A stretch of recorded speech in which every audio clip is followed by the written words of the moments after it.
All right, so in the last lesson, we created the start of our beautiful personal website, and we're modeling off John Kleinberg's homepage.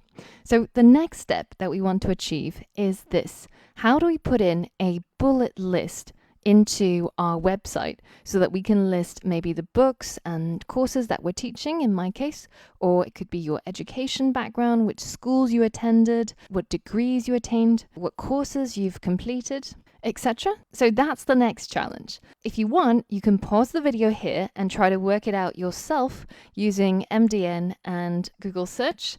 Alternatively, you can follow along with me and we're going to go through the same process. So we're looking for a bullet list, maybe, and it's going to be in HTML. That's the language we want to write it in. And I'm going to use MDN as my documentation source. So if you hit enter, you can see that the first one that comes up is the UL element, and that's exactly what we want. UL stands for unordered list. So essentially a bullet point list. Now, ordered list would be something that has, A, B, C, or 1, 2, 3. But in our case, this is exactly what we want. And you can see that this is a simple example which will render like so, where the UL tag encloses all the parts that will be included in the bullet list, and the LI tag, or the list item tag, encloses each and every bullet point. Alternatively, you have a slightly more complex, more nested unordered list, and that looks more like this. So let's go ahead and add this to our code.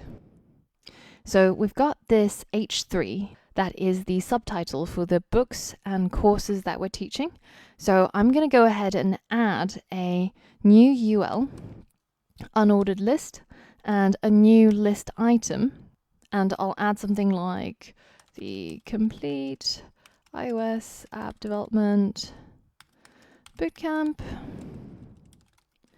And then I'll go ahead and add another one, the complete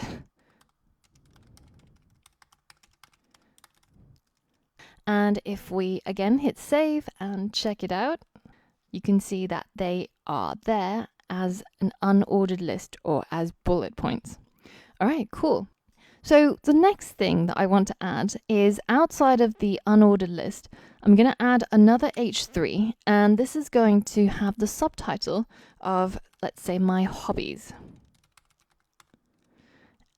And here I want to have an ordered list that's 1, 2, 3, and it's going to list some of my hobbies. So can you try and use MDN as well as search to figure out how to do that and then list your hobbies in that ordered list? All right, so let's walk through it together.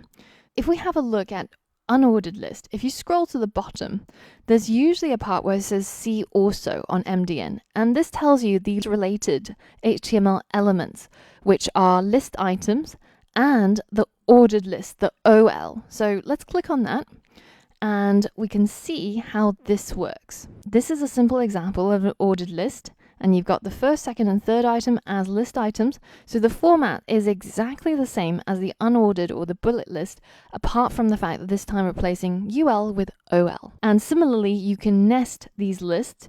You can nest a ordered list inside an unordered list, and also vice versa. And there's a whole bunch of modifications that you can have with your ordered list, for example, using Roman numerals instead of using numbers. And let's go ahead and put it into practice on our website. So I'm going to list a whole bunch of hobbies under a ordered list.